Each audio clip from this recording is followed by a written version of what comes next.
Next, o banco digital que faz acontecer. Boa noite. Boa noite. A polícia tenta desmontar uma das principais quadrilhas de roubo de veículos de luxo que agem na capital paulista. Nos últimos 6 meses, esses criminosos mataram pelo menos 2 pessoas durante tentativas de assalto. Bom, um dos suspeitos, inclusive, tem uma longa ficha criminal. Ele foi capturado dentro de um hospital. Márcio Pereira da Silva saiu do hospital direto para a viatura da polícia. Foi o fim de uma investigação de meses. Márcio é considerado pelos policiais como um dos ladrões mais violentos de São Paulo. Segundo a polícia, ele é o líder de uma quadrilha que tem conexões internacionais com crime organizado. O grupo já participou de dezenas de roubos de veículos de luxo só este ano na capital paulista. Quando o assalto não dava certo, os suspeitos não pensavam 2 vezes e atiravam nas vítimas. Há 2 semanas, a quadrilha assassinou o corretor de imóveis Mário Neri, de 39 anos. As câmeras de vigilância flagraram a chegada dos 2 criminosos que renderam a vítima dentro de uma loja. Eles não conseguiram assaltar o corretor e atiraram. Foi assim também com o cabo da PM Júlio Santos, morto em janeiro. Ele trabalhava como segurança de um restaurante. Márcio Pereira da Silva e outro suspeito chegaram para roubar o carro estacionado na rua.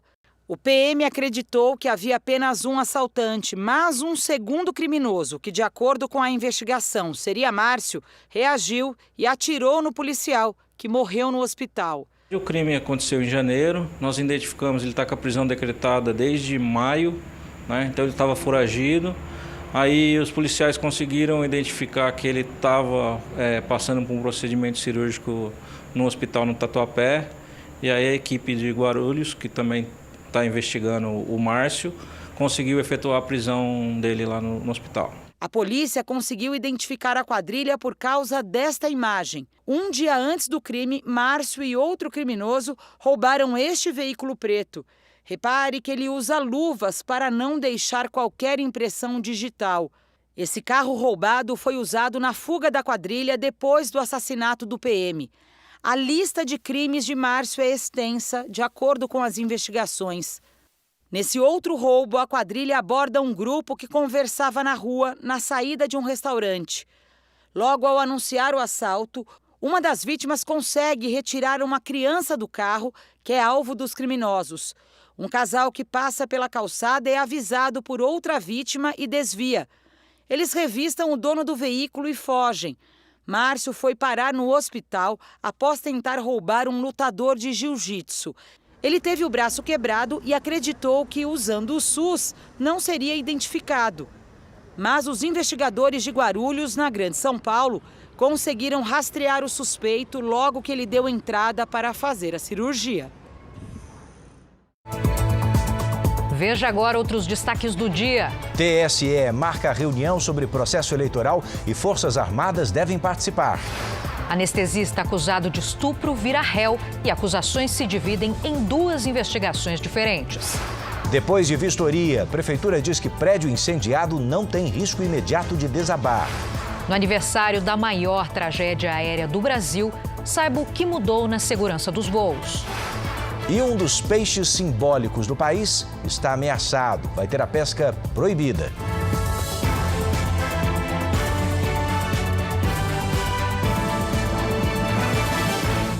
Oferecimento Bradesco. Entre nós, você vem primeiro.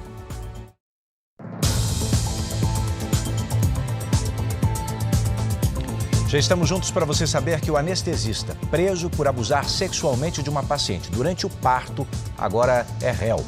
A Justiça do Rio aceitou a denúncia contra Giovanni Quintela.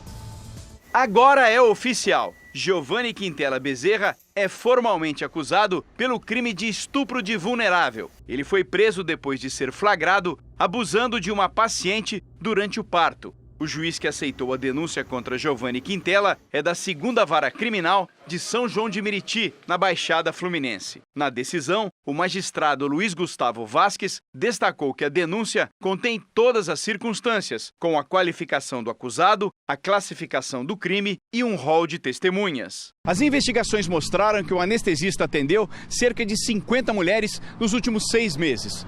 Mas até o momento foram identificadas pelo menos 6 situações suspeitas. A polícia decidiu separar os inquéritos. O primeiro com o flagrante feito pelas enfermeiras e o segundo que reúne outras possíveis vítimas. Nesse caso, assim, existe indícios, de que seja um criminoso serial, um criminoso em série.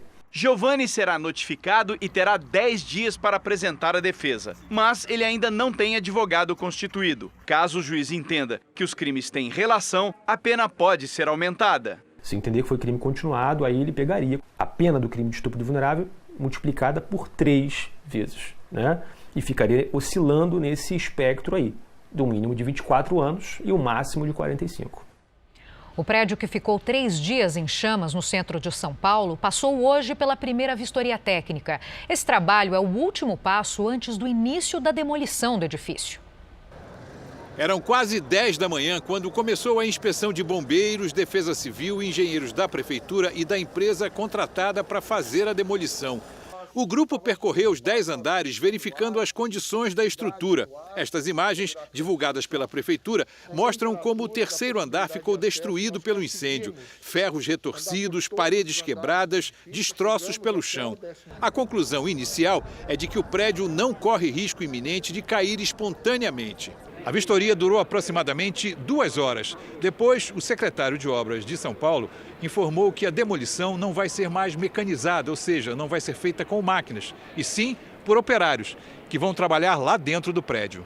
O secretário afirmou que as condições de segurança permitem que os trabalhos sejam feitos no interior do edifício. A estrutura está bastante resfriada já, não tem tanta concentração de gases, nós conseguimos chegar até o 10º andar.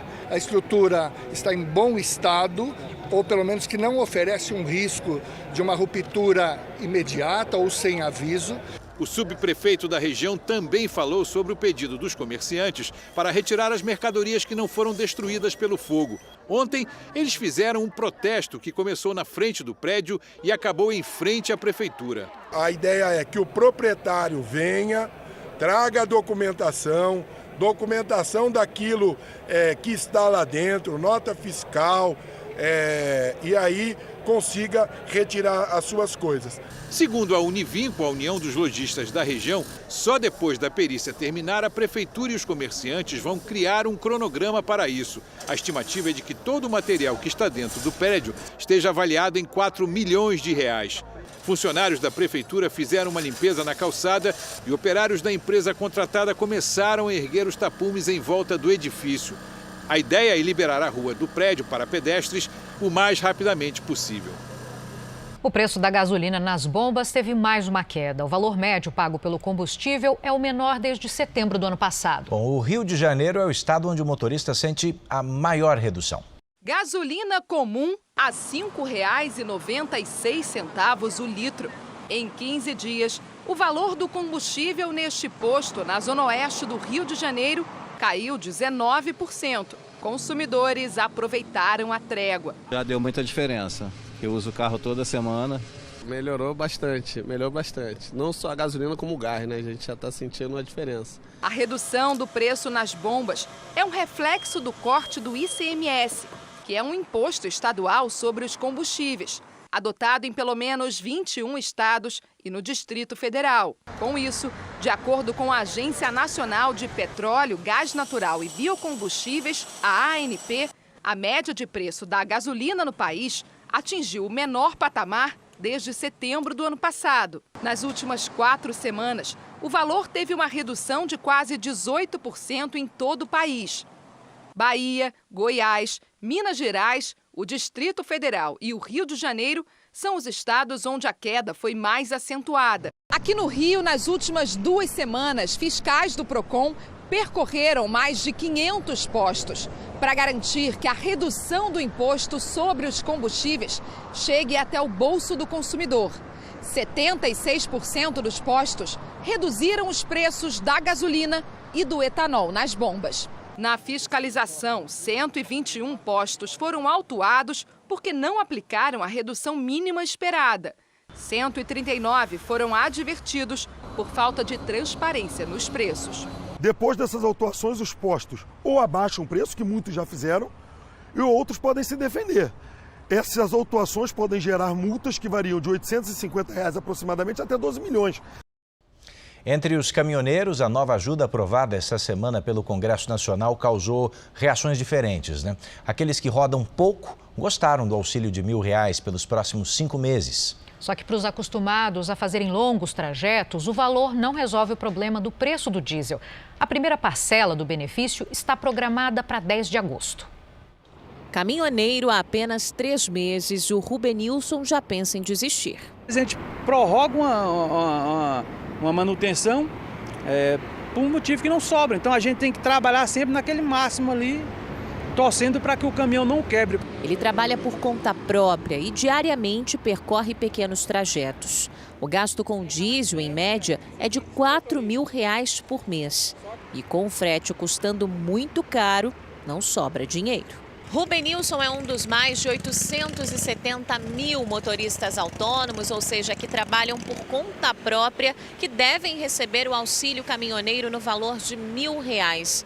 O benefício será pago em 5 parcelas, de agosto a dezembro, e é uma tentativa de reduzir os impactos da alta do diesel nos últimos meses. Esses 1.000 já daria para eu trabalhar uma semana, já ajudava aí no óleo, em alguma coisa, pagar a parcela do carro. Terão direito ao auxílio caminhoneiro os motoristas que constam no Registro Nacional de Transportadores Rodoviários de Cargas, o RNTRC. O cadastro deve ter sido feito até o dia 31 de maio. Ainda não está definido como o pagamento será feito. Os detalhes não estão no projeto de lei aprovado na quarta-feira. Os ministérios envolvidos estão trabalhando nisso. A gente orienta os caminhoneiros que procurem o sindicato da sua região, para atualizar os seus dados, que isso pode atrapalhar ele até mesmo receber o benefício dele. Para quem tem um veículo de grande porte e roda pelas estradas do Brasil inteiro, o valor do benefício é considerado insuficiente. O Paulo gasta cerca de R$ 25.000 por mês, só de combustível. Toda ajuda é bem-vinda, mas ainda é bastante pouco, né? Ajuda a pagar uma parcelinha de alguma coisa, assim... Porque em óleo diesel a gente tem que pegar o frete e já jogar no tanque, é o meu caso. Esse motorista tem 22 anos de estrada. Agora não mais com o caminhão dele. Os gastos com diesel e manutenção não compensavam. Por semana eu gastaria uma média de R$ 6.000 em óleo. Não estou contando o pneu, essas coisas. R$ 6.000 em óleo e ganharia mais ou menos R$ 10.000. Ou seja, sobraria R$ 4.000 para manter minha casa e manter o caminhão.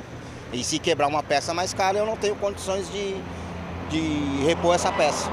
A Associação Brasileira de Condutores de Veículos Automotores, a Abrava, se manifestou sobre a proposta. Em nota, disse que R$ 1.000 não resolve o problema dos caminhoneiros. E defendeu o fim do modelo que ajusta os preços do combustível ao valor do petróleo no mercado internacional. O governo deve pagar a primeira parcela do auxílio em 10 de agosto. O diretor da Federação dos Caminhoneiros Autônomos do Estado de São Paulo diz que a categoria está dividida, mas já registrou um aumento de pedidos de informação sobre o novo benefício. Frente ao combustível, ao preço do combustível, o consumo que ele tem, esse valor vai ser praticamente irrisório. Hoje, né, o maior custo que o caminhoneiro tem, claro, que é o combustível. E o outro é as manutenções de segurança. O pneu é um dos itens mais caros no transporte. Então, esses R$ 1.000 que vão somar R$ 5.000 no final, ele pode conseguir comprar até 2 pneus, né, para o caminhão dele, que é uma ajuda muito grande. Um dos transportes mais usados em várias capitais do país ainda não é regularizado em São Paulo. No Rio de Janeiro, ele já é um dos principais meios de transporte dentro das comunidades. Nas ruas é fácil encontrar motociclistas, principalmente entregadores. O que não se vê com facilidade em São Paulo são mototaxistas, mas eles existem. Aqui em Heliópolis, uma das maiores comunidades da capital paulista, a gente ainda encontra mototáxi. O Luiz, que acabou de chegar aqui comigo, é um deles. Faz 7 anos que ele trabalha assim, levando passageiros aqui pela região. E a maioria dessas pessoas usa o mototáxi para ir e voltar do trabalho. E com isso o Luiz vai tocando a vida. O maior ganha-pão do Luiz são mesmo as entregas de moto. Mas com as cerca de 10 viagens que faz todo dia como mototáxi, ele complementa a renda. Tem uns passageiros fixos, eu levo no serviço, vou à tardezinha buscar. Agora tá mais difícil, porque não tem divulgação, né? O Sindimotos estima que não passe de 200 o número de mototaxistas em São Paulo.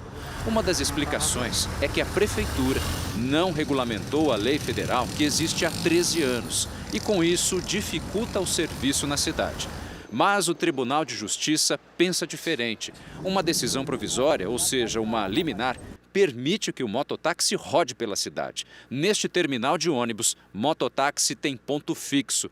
E não faltam corridas para quem pilota uma moto. Então, assim, dá para fazer entre 10 a 20 corridas por dia. Quem usa o mototáxi opta pela praticidade. Bem mais barato e bem mais rápido chegar na sua casa, né? Se o município ele se empenhar em regulamentar dentro dos parâmetros da segurança, através desse próprio projeto do próprio município de expansão, da faixa azul do corredor virtual, eu creio que isso trazeria segurança, entendeu, para quem está usando. Outras capitais têm o serviço de mototáxi legalizado. Fortaleza, Manaus, Maceió, Belém, Salvador e Rio de Janeiro.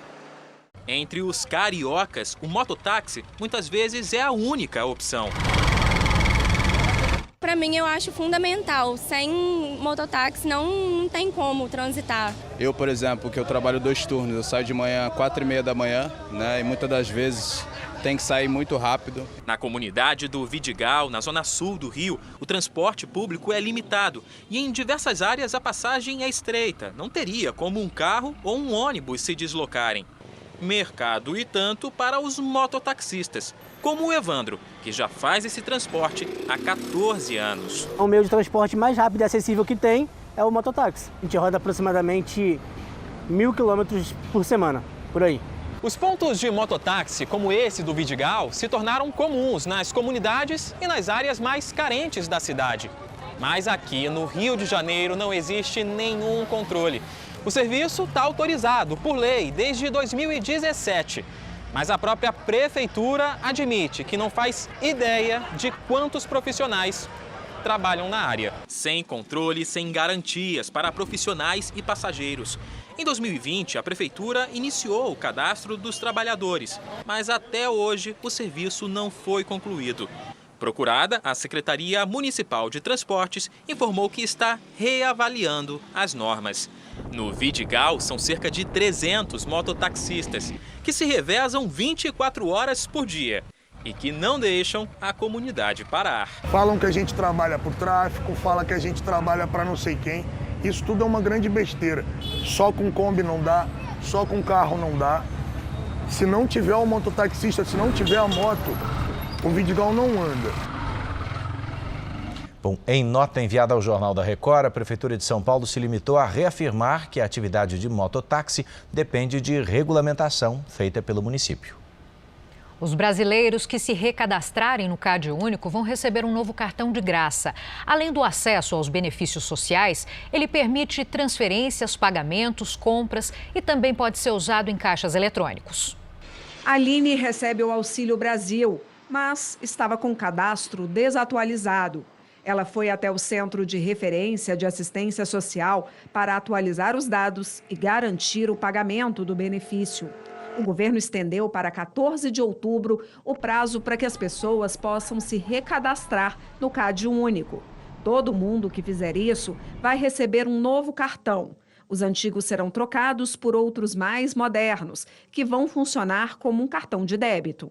Eu acho mais fácil para você ter o controle, né? Você ir no mercado, você utilizar, né? E corre menos risco de ser assaltado. Além de poder sacar o dinheiro aos poucos, o novo cartão permite fazer transferências, pagamentos e compras e pode ser usado em caixas eletrônicos 24 horas. É um cartão bancário, é um cartão que essa pessoa ela passa a ser bancarizada, né? E com isso ela pode usufruir de todos os benefícios de um cartão bancarizado.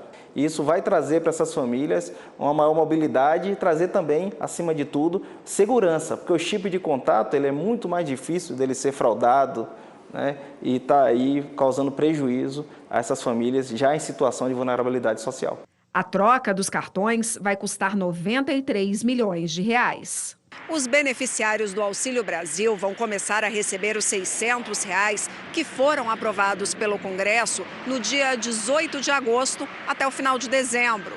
O novo Vale Gás também ficará disponível neste mesmo cartão. Já os auxílios para caminhoneiros e taxistas vão ser pagos pelos Ministérios da Infraestrutura e do Trabalho. A gente começa por quem recebe pela poupança social digital, são 6,6 milhões de famílias que já estão recebendo seu cartão, então mais de 50% dessas famílias já tiveram seus cartões entregues. A gente espera que todos estejam entregues até o final do mês. Caso não estejam, pode procurar uma agência da Caixa para buscar o cartão. É importante entrar no aplicativo Caixa Tem e na agência ou na lotérica para cadastrar a senha para poder usar todos os benefícios do cartão que agora conta com chip. Você poder ir no mercado, na farmácia, utilizar ali na hora se torna mais fácil. Casos de raiva em humanos em várias partes do Brasil acendem um alerta para essa doença. Em Belém, uma operação para vacinar cães e gatos foi feita. Na região, as autoridades realizaram exames em um morcego morto. Os resultados mostraram que o animal estava com raiva. Os agentes de saúde montaram um bloqueio em um bairro de Belém. Cerca de 10 mil casas foram vistoriadas. Funcionários da prefeitura aplicaram vacinas em cães e gatos. A medida foi tomada depois que o morcego foi encontrado morto e exames comprovaram que o animal estava com a doença da raiva. A partir de um ponto positivo do morcego que caiu, a gente tem que fazer uma área ao redor vacinando e fazendo um inquérito, né? Procurando animais suspeitos e reavendo toda essa vigilância epidemiológica. No Marajó, 9 pessoas foram mordidas por morcegos. Exames foram feitos, mas ainda não há confirmação de contaminação pela doença. No Rio Grande do Sul, 20 municípios estão em estado de alerta sanitário por causa da doença. O aviso foi emitido pela Secretaria da Agricultura, após 39 focos serem identificados em diferentes regiões do estado. A raiva geralmente é transmitida por morcegos a animais mamíferos. Nesta propriedade, o fazendeiro conseguiu flagrar o momento em que 3 morcegos estão no lombo de um porco que se alimentava normalmente no pasto. O Ministério da Saúde já disponibilizou 35 milhões de doses antirrábicas para todos os estados. A raiva é transmitida pela saliva do animal. Geralmente o morcego contaminado passa para cães e gatos, que então transmitem para nós seres humanos. A raiva é uma doença que não tem cura e que mata 99% das pessoas que são contaminadas. Só este ano já foram registrados 5 casos de raiva humana no Brasil, 1 no Distrito Federal e 4 em Minas Gerais. Em Minas, todas as mortes foram em uma reserva indígena próxima ao município de Bertópolis. A mais recente foi a de uma menina de 4 anos. Militares do México prenderam um dos narcotraficantes mais procurados pelo FBI, a Polícia Federal Americana. Rafael Caro Quinteiro, de 69 anos, foi encontrado por um cão farejador em uma área de mata no estado de Chihuahua, no norte do México. Ele estava foragido desde que deixou a prisão em 2013, depois de decisão de um tribunal mexicano que depois foi revertida. O governo americano chegou a oferecer o equivalente a mais de 100 milhões de reais por informações que levassem à captura.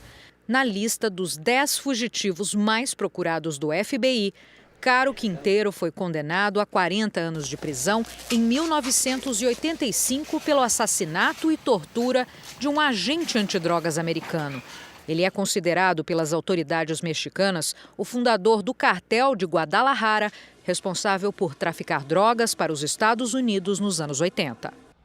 No último dia de viagem ao Oriente Médio, o presidente Biden se encontrou com líderes de 6 países árabes.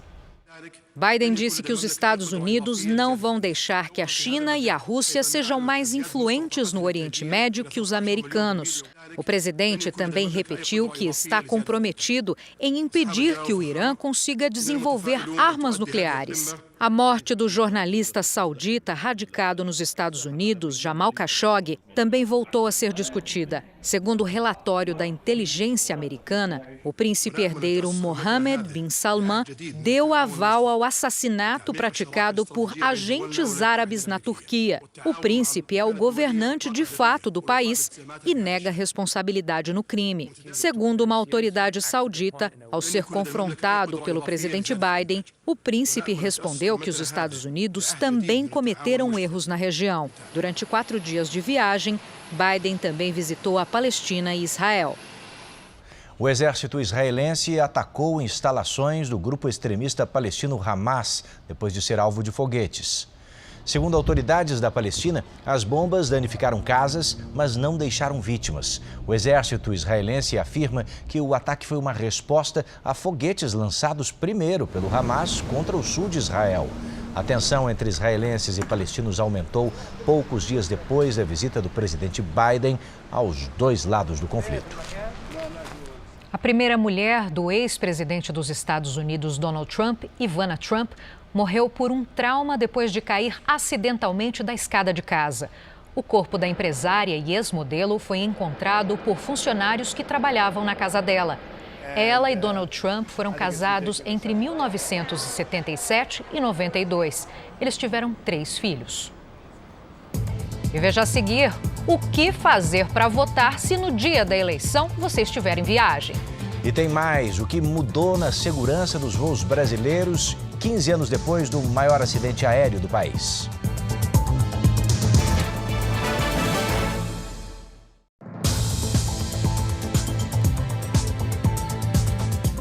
O eleitor que estiver viajando no dia da eleição não precisa perder a oportunidade de votar e pode pedir para votar em trânsito. O prazo começa na próxima segunda-feira. O compromisso do eleitor com as urnas tem datas certas: 2 de outubro no primeiro turno e 30 de outubro no segundo turno. Para garantir o voto, tem gente que evita sair da cidade onde mora no dia da eleição.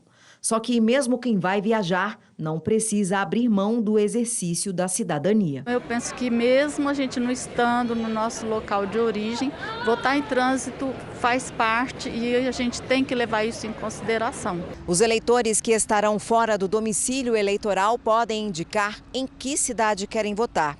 Se a cidade é no mesmo estado onde o título estiver cadastrado, a pessoa pode votar para todos os cargos. Se for em um estado diferente, aí é possível votar apenas para presidente da República. Por mais que nós estejamos fora do nosso estado de origem, é importante a gente procurar saber como nós vamos agir, para poder manter o nosso direito em dia. Para pedir o voto em trânsito é preciso morar em uma cidade com mais de 100 mil eleitores, ir ao cartório eleitoral com documento com foto. Ainda é possível escolher lugares diferentes para os 2 turnos de votação.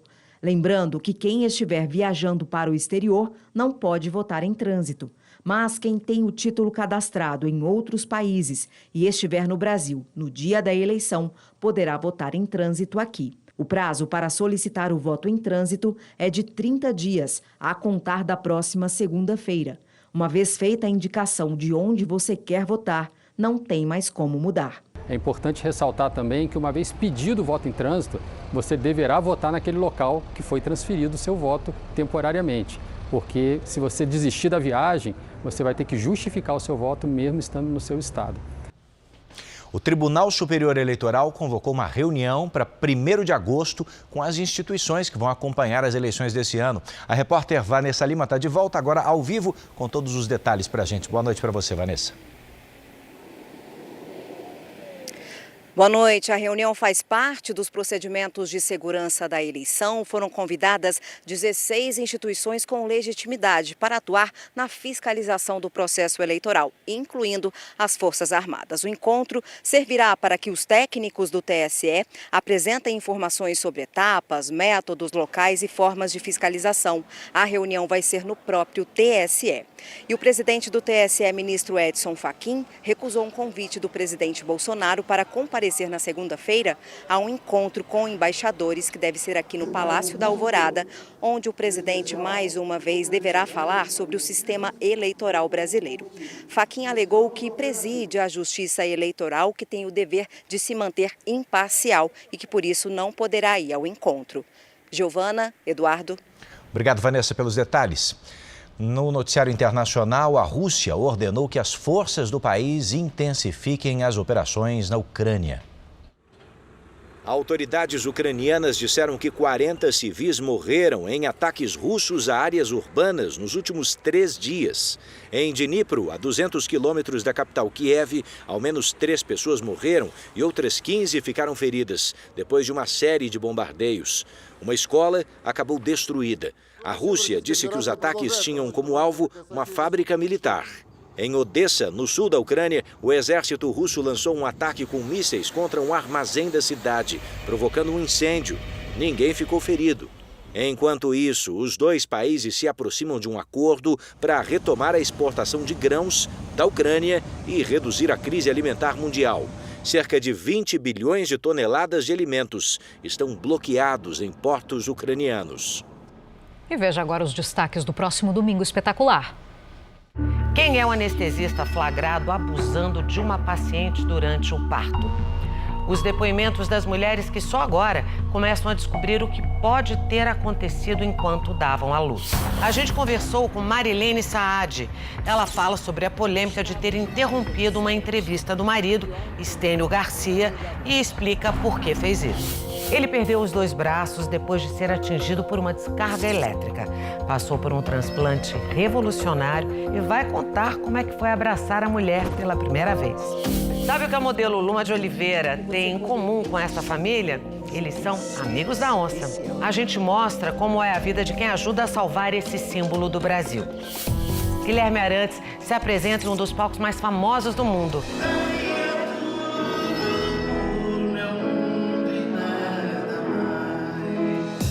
E conversa com exclusividade com o Domingo Espetacular. É um sonho inimaginável. É no Domingo Espetacular, depois do Canta Comigo Tim. E por aqui a seguir, para evitar a extinção, a pesca do pintado vai ser proibida. E veja também, uma estrada histórica do Brasil ganha vida nova.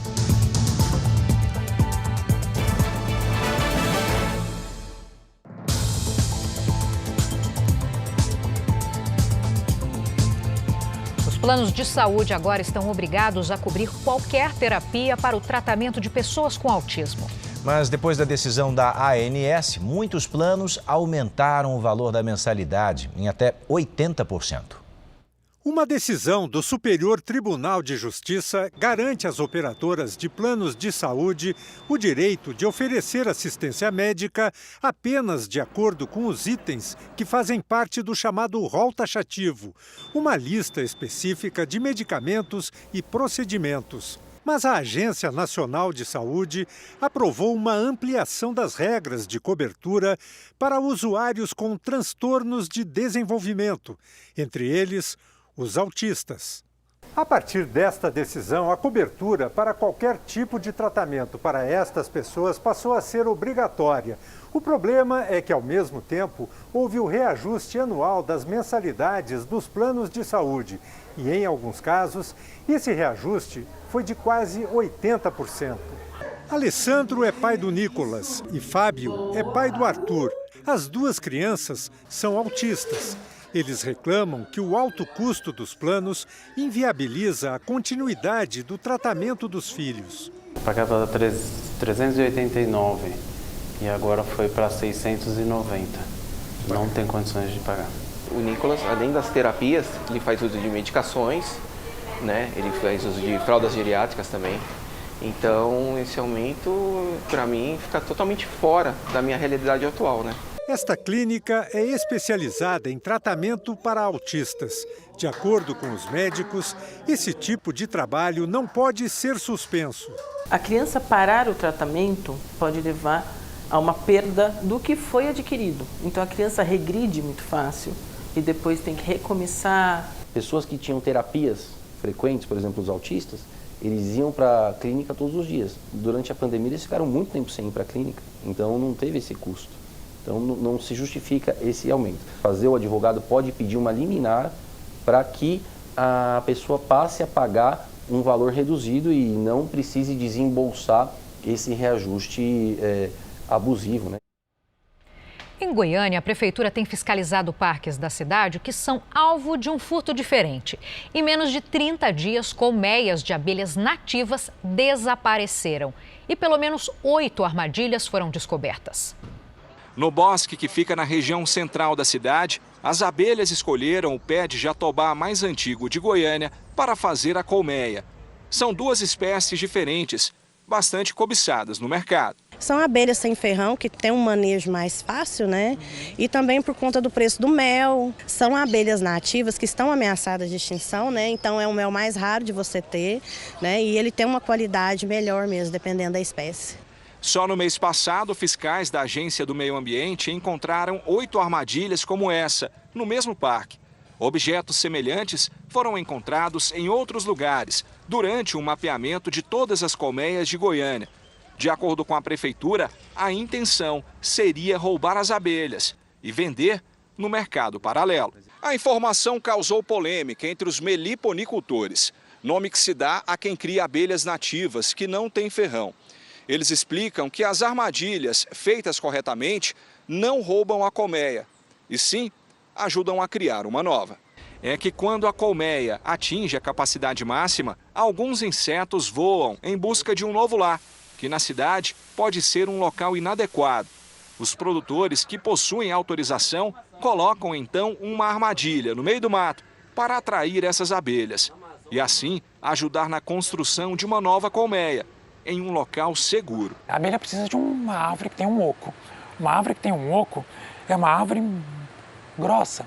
Uma árvore dessa tem uns 30, 40 anos. Então você não encontra muitas árvores dessa mais por aí. Esse é um risco real das abelhas. E o pintado, hein? Um dos peixes mais procurados por pescadores no Pantanal, um dos símbolos do Brasil, corre risco real de extinção. A partir de setembro, a pesca e a comercialização da espécie vai ser proibida em todo o país. Janilson é pescador no Pantanal há mais de 20 anos e lembra dos apuros que já enfrentou na hora de pescar o valente pintado. Aí pegamos um, achamos que era pequeno, aí foi pro meio do barco, ele enrolei a linha na mão e ele me puxou e só não me jogou na água porque o meu barco é grande, borda alta. Eu bati com o peito no barco até a linha desenrolar da mão. O Pseudoplatystoma coruscans, esse animal de nome difícil, é o pintado, um dos peixes mais populares do Pantanal e atração da pesca esportiva. De médio a grande porte, o pintado pode passar de 1,5 metro de comprimento e pesar mais de 40 quilos. A carne é bastante apreciada. Por isso, flagrantes como esses, feitos pela polícia, não são raros.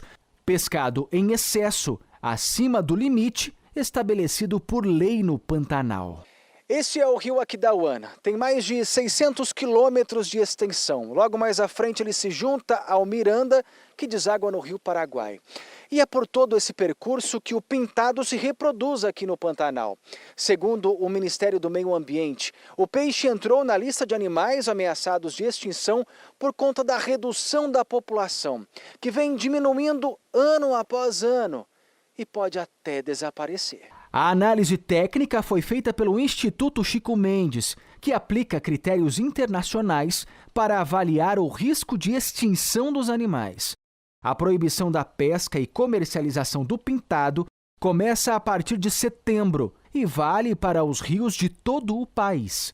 Em Mato Grosso do Sul, o Instituto de Meio Ambiente solicitou ao governo federal dados que comprovem a escassez do pintado no Pantanal e solicitou uma análise da Embrapa sobre o risco de extinção do peixe no estado. Houve a diminuição dessas espécies em outros lugares do país, portanto, o que a norma ela estabelecer é o que nós da Polícia Militar Ambiental teremos que cumprir efetivamente. Para esse especialista no comportamento de peixes, a proibição de hoje é pensando na permanência da espécie para o amanhã. Há uma certa dificuldade em perceber os rios e os nossos ambientes aquáticos, de um modo geral, como ambientes vivos que detêm biodiversidade. Isso é um caminho que a gente tem que trabalhar muito, né, para que aquilo seja, então, tenha uma resposta técnica adequada. De um peixe tipicamente brasileiro para um estrangeiro que também faz sucesso por aqui. Uma tempestade de neve entre o Chile e a Argentina está deixando o país sem salmão. Bom, por causa do desabastecimento, o preço do salmão aumentou 30%.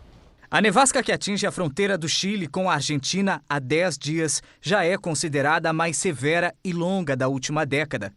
Desatolemos um pé e atolemos outro. Não tem recurso. As principais rodovias da Cordilheira dos Andes foram bloqueadas. De acordo com a imprensa argentina, cerca de 2.800 motoristas não conseguem entrar no Chile para buscar as cargas. Outros 300 aguardam para sair do país. Entre os veículos estão caminhões brasileiros carregados com salmão, um prejuízo milionário que já atinge o mercado nacional de pescados. O salmão fresco é um produto de consumo imediato que tem de 21 a 23 dias de validade. Geralmente, o percurso do Chile até o Brasil leva em torno de 6 dias. Quando finalmente chega aqui ao distribuidor local, o peixe tem cerca de 2 semanas para ser consumido. O problema é que a viagem já está 10 dias atrasada e há previsão de novas nevascas ao longo da próxima semana. O desabastecimento fez o preço do salmão disparar. No Rio Grande do Sul, restaurantes que servem o pescado já marcam um prejuízo. Sim, o custo aumentou no mínimo 30%. Quarta-feira eu tive que até Teutônia, numa distribuidora, buscar 10 caixas de salmão, porque a minha principal distribuidora já não tem mais para vender.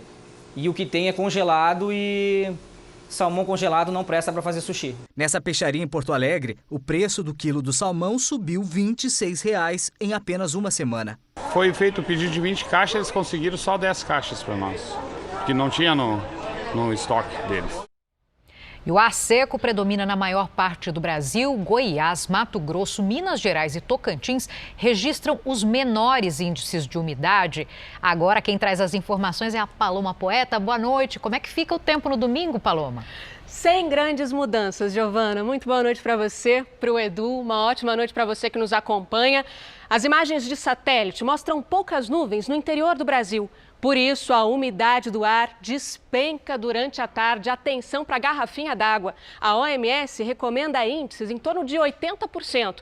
Mas amanhã, os valores ficam abaixo dos 20%. E não tem previsão de chuva em toda essa área clara do mapa, ou seja, na maior parte do Brasil. No litoral do Nordeste, os ventos do mar provocam chuva à tarde. Chove rápido também no extremo norte do Brasil. Em Florianópolis, máxima de 22 graus. No Rio de Janeiro, praia com 32. Em Cuiabá, 35 graus. Em Teresina faz 34 e em Rio Branco, 33. Aqui em São Paulo, vai dar para aproveitar o domingo de sol, viu? Máxima de 26 graus. Na segunda-feira, a temperatura diminui um pouquinho. Mínima de 14 e máxima de 22 graus. Na terça e na quarta, sol encoberto com máxima de 25. Paloma, minha garrafinha d'água está aqui do lado, ó, inseparável. Tempo delivery para Priscila, da cidade de Ubaporanga, Minas Gerais. Claro, vamos para lá então. Oi, Priscila. Por aí o tempo não deve mudar muito nos próximos dias. O ar seco deixa a temperatura amena pela manhã e também no fim do dia. À tarde, máxima de 30 graus no domingo. Na segunda e na terça, ainda mais calor, entre 16 e 31 graus. No telão agora, a vez é da Mábia, que quer saber a previsão para Goianira. Claro, oi, Mábia. Os próximos dias por aí devem ser ensolarados. Por isso, atenção também para a baixa umidade do ar. No domingo, máxima de 32 graus. Na segunda, 31. E na terça, um pouquinho menos, mas ainda assim calor, faz 30 graus. Participe você também do Tempo Delivery pelas redes sociais, você já sabe. Mas a gente sempre lembra, é só mandar sua mensagem com a hashtag #VocêNoJR. Um ótimo domingo para vocês. Obrigado, Bom domingo, até a próxima. Paloma, obrigada. E olha, falando em calorão, né? Milhares de pessoas tiveram que deixar as próprias casas na manhã desse sábado por causa de incêndios e muito calor na França. Helicópteros e aviões ajudam no combate ao fogo, que se espalha rapidamente. As chamas se aproximaram de rodovias que precisaram ser interditadas.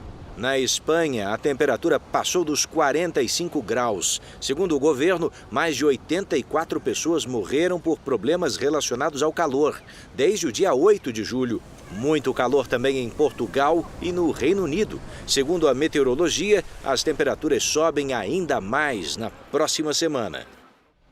7 pessoas morreram por causa das inundações no Paquistão na última semana. O país enfrenta a época das monções, que é caracterizada por muita chuva. Segundo as autoridades, as enchentes mataram 176 pessoas em todo o país e deixaram milhares de desabrigados desde o início do ano. Aconteceu hoje em Portugal o lançamento do novo livro do Bispo Edir Macedo. Sucesso no Brasil e agora também no país europeu. A obra se chama Segredos e Mistérios da Alma. O Sábado de Sol foi de incentivo à leitura. O novo livro do Bispo Edir Macedo, Segredos e Mistérios da Alma, chegou a Portugal. A obra fala sobre a importância da alma. Pautado na Bíblia com uma linguagem simples e direta, o livro também aborda a raiz da dor, do vazio e aponta um caminho para conquistar a paz. No Brasil, o livro já é um sucesso de vendas. Com 168 páginas, ele também está disponível no formato digital. O Bispo Edir Macedo já lançou mais de 50 livros. Segredos e Mistérios da Alma tem tradução para idiomas como espanhol, inglês, francês, russo, mandarim, romeno, italiano, turco, japonês e hebraico. Isso apenas por enquanto. A chegada ao mercado europeu não poderia ter sido melhor. Cerca de 5.000 pessoas lotaram os 3 pontos de venda em Portugal. O lançamento do livro aconteceu de forma simultânea em 3 cidades portuguesas. Aqui na capital Lisboa, o evento reuniu gente de todas as idades. Leitores que fizeram filas para garantir um exemplar. Lucinéia, que foi a primeira, levou 3. Para mim e para amigas, sim, que não conseguiram estar aqui hoje. Dona Manuela conta que comprou o livro de forma antecipada para não correr o risco de acabar. Para não acabar, porque assim tinha a certeza que tinha o livro. E agora está tranquila? Agora estou tranquila. Ao todo, 15.000 livros foram vendidos nessa primeira tiragem durante o lançamento aqui em Portugal. Nós sabemos que há um corpo, e o corpo pode ser tocado porque é matéria. E a alma que não pode ser vista, como é? Qual a função dela? Qual é a função da alma? Todas essas perguntas são respondidas neste livro. Na cidade do Porto, a segunda maior do país, era tanta gente que a fila chegou até a rua. Aos 20 anos, Sara não escondeu a vontade de começar a ler o mais rápido possível. Este livro é um livro muito especial, é um livro que acho que nunca mais vai ver algo tão inédito. Mistérios da Alma é algo que nunca se viu no mercado, não é? Então é uma prioridade para mim, uma honra poder estar aqui a receber este livro para poder ler. Eu acho que não vou ler, eu vou devorar este livro num instantinho, na verdade. Futebol, o Barcelona chegou a um acordo com o Bayern de Munique para contratar o polonês Robert Lewandowski. Aos 33 anos, o atacante venceu o prêmio FIFA de melhor jogador do mundo 2 vezes, em 2020 e 2021. A imprensa especula que, para ficar com o jogador, o time espanhol vai desembolsar pelo menos 245 milhões de reais. Esse é um dos destaques do portal R7. Para ler essa e outras notícias, acesse r7.com. Olha, em setembro agora serão comemorados os 200 anos da independência do Brasil. Que tal, então, percorrer o mesmo caminho que Dom Pedro I fez quando subiu do litoral até São Paulo? Bom, esse é um dos atrativos do Parque Caminhos do Mar. Isso sem falar da beleza da Mata Atlântica e dos monumentos históricos ao longo da Estrada Velha. Delicadas pinceladas preenchem o mar gasto pelo tempo. O mapa do estado de São Paulo, estampado no azulejo, foi pintado há 100 anos e restaurado pela primeira vez na década de 80 do século passado, pelo pai, avô e tio do Marcelo.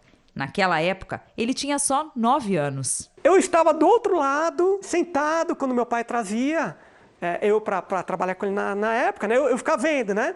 E eu falava, poxa vida, um dia eu quero estar lá, né? E após 41 anos, estou aqui, né, restaurando essa obra de arte. O painel faz parte de um dos monumentos mais importantes da Estrada Velha, ou Caminhos do Mar, primeira ligação para veículos entre a capital paulista e o litoral. Esse é o antigo pouso de Paranapiacaba, construído em 1922, em comemoração ao centenário da independência do Brasil, com paredes de pedra e argamassa.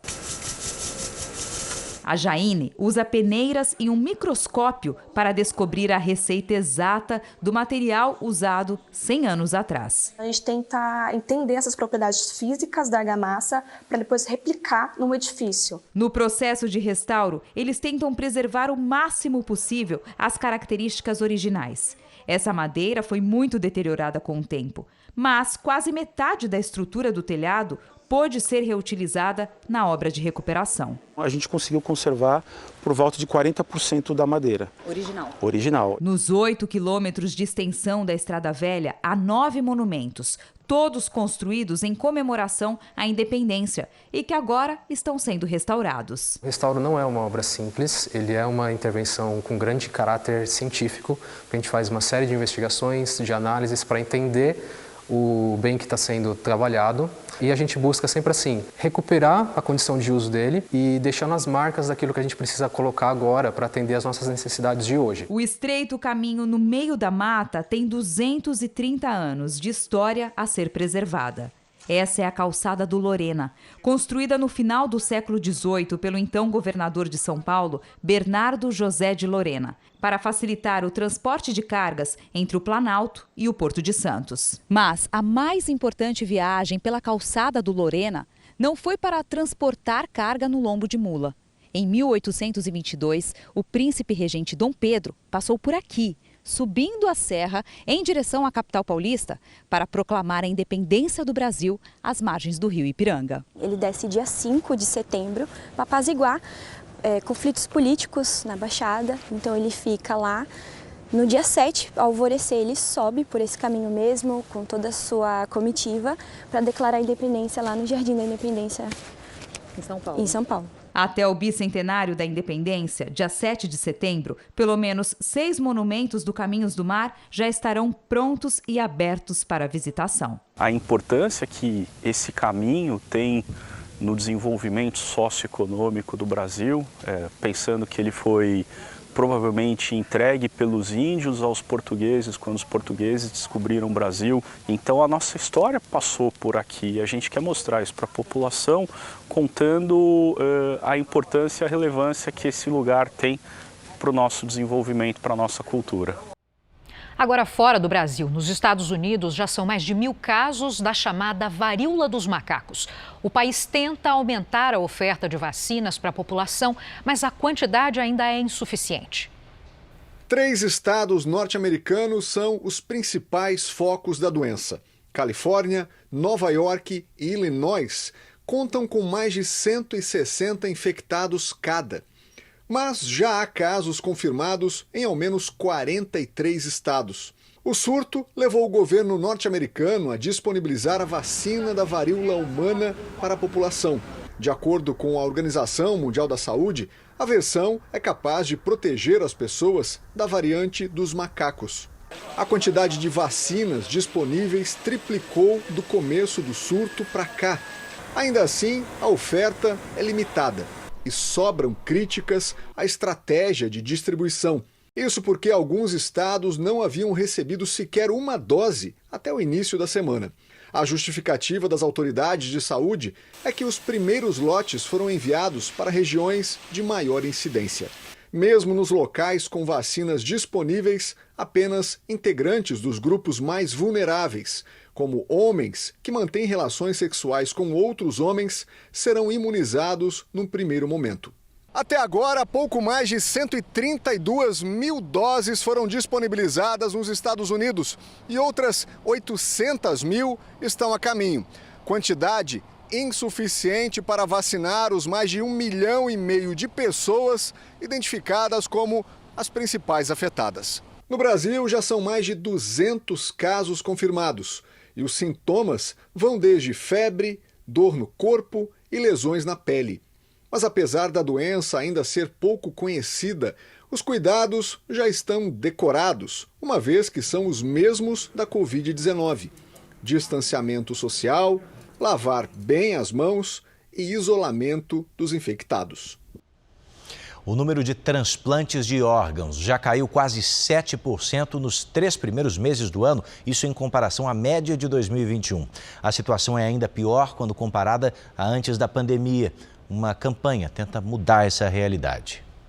Sheila se recupera do transplante e toma medicamentos para evitar a rejeição do novo rim. No dia da cirurgia, eu achei que eu ia sair de lá entubado, ia ficar vários dias na UTI, não. Eu já acordei falando com os enfermeiros, falando com os médicos. Ela corria risco de morrer se não fizesse o transplante. Não é fácil você ver, você ter um ente querido, você conhecer de pessoas que passam por essa situação. Ter que ir 2, 3 vezes, 4 vezes por semana, enfrentar uma máquina de hemodiálise, não é brincadeira. A doação veio do marido, com quem está casada há 14 anos e tem 2 filhos. Ele também se recupera bem e aliviado. Eu acho que se fosse uma amiga, uma irmã, um filho de um amigo, que tivesse essa compatibilidade, com certeza não pensaria 2 vezes. O Brasil vive uma diminuição nos transplantes. Em 2021, o número de cirurgias já foi baixo por causa da pandemia. E em 2022 está ainda pior. Caiu 7% se comparado com a média de todo o ano passado. Em todo o país, 596 pessoas foram transplantadas nos 3 primeiros meses deste ano. Em 2019, antes da pandemia, foram feitos 760 transplantes no mesmo período. O desafio realmente é a sensibilização da população, de informação, de comunicar a família ainda em vida que você deseja, se manifeste como um doador. E por isso existe uma campanha para conscientizar as pessoas a conversar sobre doação de órgãos em vida. Quando alguém aborda, olha, quando eu morrer, você doe meus órgãos, geralmente quem está do seu lado vai falar, não vamos falar sobre isso agora. Mas é assim que as pessoas, que facilita a decisão para essas famílias. É um momento difícil, de extrema dor, onde a gente vai questionar, vai oferecer essa possibilidade da doação e quando ela lembra que essa pessoa já tinha se manifestado, a decisão se torna um pouco mais fácil. E quem ganha uma nova chance é só gratidão. Ele me deu a vida de novo, né? Eu não tenho nem palavras para agradecer isso que ele fez na minha vida. A maior tragédia da aviação brasileira completa 15 anos neste domingo. Em 2007, 187 pessoas morreram em um voo de Porto Alegre para São Paulo, além de outras 12 que estavam no prédio atingido pelo avião. Desde o acidente, várias mudanças foram adotadas para diminuir o risco de que tudo se repita. Para quase 200 famílias, a dor daquele 17 de julho permanece até hoje. A Joyce perdeu o marido, Fernando Antônio Larroque Oliveira. Ele tinha 53 anos. Ali foi podado nossos sonhos, os nossos projetos. Nosso projeto era de envelhecermos 2 juntinhos. Há 15 anos, o avião decolou daqui do aeroporto de Porto Alegre com destino a São Paulo. Eram 181 passageiros e 6 tripulantes a bordo. Quando pousaram no aeroporto de Congonhas, em São Paulo, as 187 pessoas que estavam no voo morreram. Esse é o maior acidente de aviação já ocorrido no Brasil. Uma dor que os amigos e familiares não conseguem esquecer. Enquanto comunicavam a identidade das vítimas, Roberto ouviu o nome do irmão, Mário Gomes. E ele era um empresário premiadíssimo, tanto aqui quanto em São Paulo. E ele era uma pessoa assim bonachona, ele era divertido, ele era espaçoso. ele ultrapassava limites, né? A tragédia chocou o mundo todo. As imagens do acidente mostram que o avião não diminuiu a velocidade após tocar a pista. A aeronave passou pelo gramado e pelo pátio de manobras do aeroporto, deslizou e invadiu a Avenida Washington Luiz, colidindo com o edifício da TAM Express. Em 2009, a perícia divulgou um relatório final concluindo que a responsabilidade do acidente foi do piloto, que errou ao configurar um mecanismo que ajuda na redução de velocidade na hora da aterrissagem. Houve também irregularidades na pista e na gestão do voo. Por isso, em 2011, o então diretor de segurança de voo da companhia, a ex-diretora da Agência Nacional de Aviação Civil e o vice-presidente de operações da empresa aérea foram denunciados por homicídio doloso, quando existe intenção de matar. Em 2015, os 3 réus foram inocentados. Em São Paulo, os nomes das vítimas estão em ordem alfabética por toda a mureta da praça. Hoje, uma homenagem aos que morreram no voo JJ 3054, um espaço de recordação e também de lazer para moradores e visitantes da região. Eu estava indo dar aula, aí tinha uma televisão numa lanchonete e foi na hora que estava acontecendo, né? Foi bem tenso aquele dia. As pessoas correndo aqui. No momento do pouso, chovia muito e os pilotos não conseguiram parar o avião. 1/5 dos acidentes aéreos do mundo ocorre por motivo parecido. A aeronave ultrapassa a extensão da pista. O maior acidente aéreo do Brasil virou um marco não só para a história da aviação no país, mas principalmente um trauma para familiares enlutados, pessoas que perderam amigos e parentes no acidente. Para quem trabalhava aqui no aeroporto de Congonhas, no dia 17 de julho de 2007, uma data impossível de apagar da memória. A equipe do perito em aviação civil, Daniel Salazans, na época supervisor da torre de controle, conta como foi conviver com a tragédia, as tentativas de resgate com um dos mais importantes aeroportos do país em plena operação. Nós tínhamos que manter todo o equilíbrio emocional para dar assistência às outras aeronaves que estavam ainda em procedimento de aproximação. E nós tivemos essa triste, percepção, realidade de estar trabalhando e o avião ali, nosso lado, ainda em chamas e com aquela situação do tráfego aéreo em ação. O acidente mudou protocolos, fez aumentar medidas de prevenção. Desde 2007, o aeroporto passou por várias obras e adequações, seguindo recomendações do CENIPA, o Centro de Investigação e Prevenção de Acidentes Aeronáuticos. Redução no número de voos, mudança no pavimento, aumento na área de escape com tecnologia de ponta, que reduz a velocidade caso a aeronave ultrapasse o limite da pista. E assim, Congonhas passa a ser o primeiro aeroporto da América Latina a adotar tecnologia semelhante para redução do risco de acidentes, como o ocorrido em 2007. Esse acidente trouxe, como todos os acidentes, infelizmente, que são os ensinamentos. Treinamento, eu tenho notícia que houve sim uma melhora no treinamento dos pilotos em relação a procedimentos. O piloto que opera aqui, principalmente de aeronaves grandes, ele precisa ser perito para evitar um acidente. Tem que evitar o erro. Para corrigir, ele terá poucas, é possível, mas ele terá pouco tempo e espaço para isso.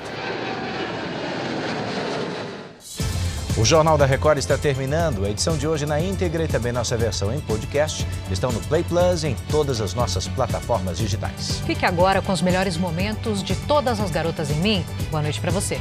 Eu te encontro amanhã no Domingo Espetacular. Boa noite e até lá.